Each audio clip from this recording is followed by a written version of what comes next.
How to be a role model to younger relatives. Young kids look up to older relatives because they want to act and be like adults, too. Through your actions and words, you can model what good behavior looks like. Younger relatives are impressionable. By demonstrating strength, maturity, and reliability, you can help them become stronger, happier, and kinder. Show them how to be giving to others by lending a caring ear and listening to their concerns. Be passionate about what you enjoy doing so that they feel inspired to do great things. Method 1: Showing maturity. 1. Keep your word. One of the most important things that you can teach a child is being reliable as an adult. Many young kids may not have parents or other relatives that are dependable. Adults may promise one thing and then do something else. They may not be there on time or at all. When you make plans to spend time with your niece or nephew, for example, be there when you said you'd show up. Set aside time to be with them. If a friend invites to do something else, prioritize your time with your niece or nephew first. If your young cousin has a soccer match coming up and you agreed to go, then make sure to put that down on a calendar. If something else comes up, make sure to contact them at least a day in advance to let them know you're not coming. Avoid accidentally forgetting to show up. 2. Instill core values. As a role model, you are a source of wisdom and inspiration. You help others to understand what matters in life. Many children may have role models like professional athletes, singers, or actresses, but they also need real-life role models that help them to understand morals and ethics. Talk with them about real-life people that you admire, and what qualities make those role models special. Give your younger relatives examples of people who have made an impact for good. Use examples of people in your community. Sometimes historical figures can also provide a good perspective. Demonstrate to them what responsibility, respect, and integrity look like. Take this to heart in your own daily actions. If you're taking a trip to the store with your younger relatives, think about ways you can model behaviors of respect when interacting with other shoppers, or when making purchases that show responsibility. 3. Be willing to admit mistakes. Avoid acting like you're too good or know better than to make mistakes. If you're calm and understanding, you'll help to teach your young relatives that it's okay to make mistakes in life. Show them that you can overcome and move forward after a mistake. Consider saying, "Yes, I messed up on this, but I am ready to make it better." Demonstrate that you take initiative after making a mistake in order to correct it. Show them that you are realistic when mistakes happen. Consider saying, "I know I made a mistake. I will make every effort to address it." Remember that we all make mistakes, but it's about what you do afterwards that matters. 4. Use your past failings as life lessons for younger relatives. For example, let's say that you got in trouble back in high school for skipping classes to hang out with friends. Explain to them the consequences of your behavior. Maybe you got disciplined by the school administration? Or had low grades that semester? Tell them how you overcame the situation and what you learned. If you're having some arguments with your relatives, think about how you would react if your younger relatives were in the room. Be calm and focus on ways to be mature in your opinions when talking with your family members. Talk with your young relatives about mistakes that you or others have made. Ask them how they might have handled the situation themselves. For example, you could approach a topic about mistakes in this way: "What do you think about when getting caught for being tardy to class? I used to get sent to detention after being late 3 times. How do you think you'd handle the situation after being late?" Method 2: Being selfless. 1. Accept others. Focus on similarities rather than differences between you and your relatives.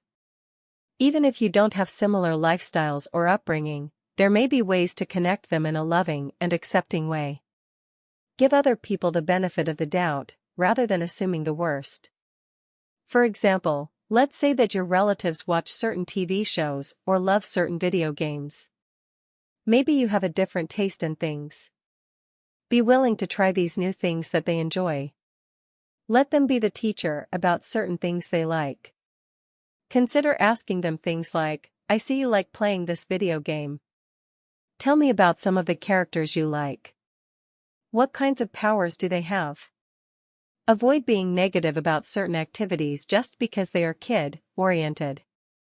Let's say you're in high school and you are hanging out with your 8-year-old cousin who wants to play with dolls. Avoid making them feel bad about what they like even if you think that playing with dolls isn't fun or cool. 2. Show commitment to your community.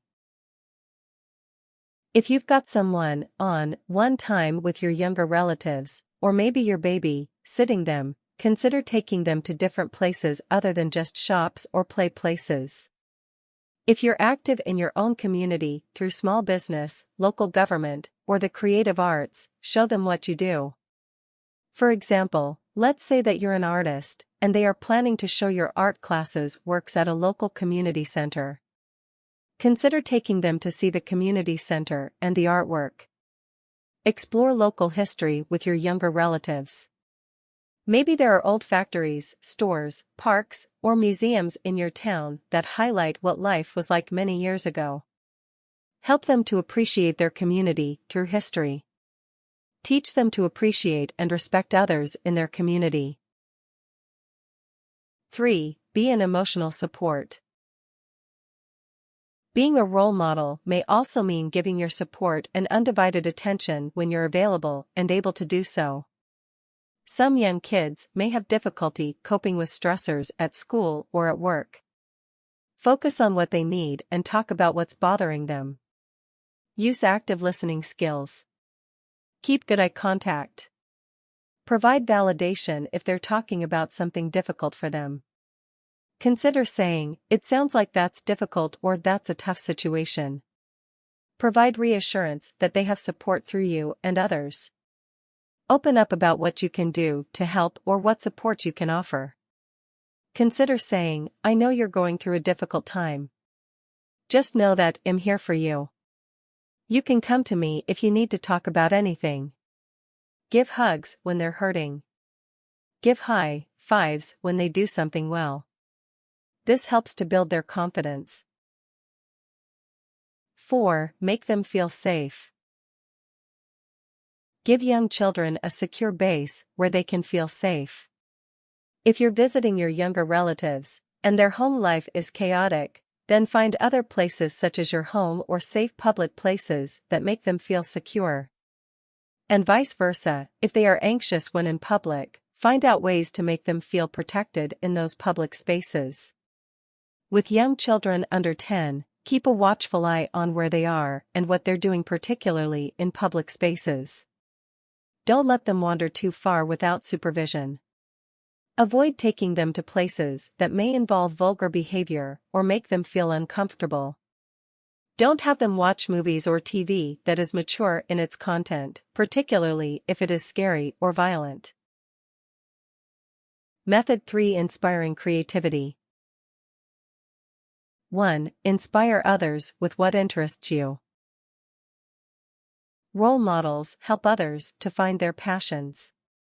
If you show your excitement about sports, art, cooking, or something else, you can help others be inspired too. Share your interests with your younger relatives. Find ways for them to be involved. If you love to play basketball, get your younger relatives to join you. They may not be able to play at the level you're at, but you can help to teach them the basics. If you love to bake, ask your younger relatives to help out. Have patience that it may take them more time to learn, but they will be rewarded by helping. Take them to events where they can learn about different careers, hobbies, and cultures. Consider things like a local food festival or craft fair in your area. 2. Do activities that promote confidence and personal growth. Find activities that are fun but challenging. Find things that are age-appropriate. Be confident in what you're doing with them. Make them feel special by including them in something that you both can enjoy. If they're under 6, find toys and activities that help them to learn basic problem-solving and creative thinking skills like building something out of wooden blocks or learning how to do basic dance steps. If they're under 12, find activities that might involve exploring the outdoors or teaching them how to build or make something using craft supplies. If they are teenagers, it may involve helping with a class project, taking them to a local art show, or volunteering together with a local non-profit. 3. Laugh and have fun. Be a friend to your younger relatives. Don't act like you're smarter or better than them. Make them feel at ease. If they do something childish or mess up in some way, don't laugh at them or make them feel judged. It's better to be laughing together and finding something you both can share. Show them silly cat videos online or other silly, age-appropriate things. Take this time to remember what it was like to be their age. Warnings. Remember that kids repeat what they see and hear. Be mindful of that. Avoid using vulgar language or swearing. Avoid talking about sex, violence, or traumatic events, particularly if they are younger than teenagers. If they bring up the subjects themselves, be delicate in how you talk with them. Even if they act or talk in a mature way, they are still children.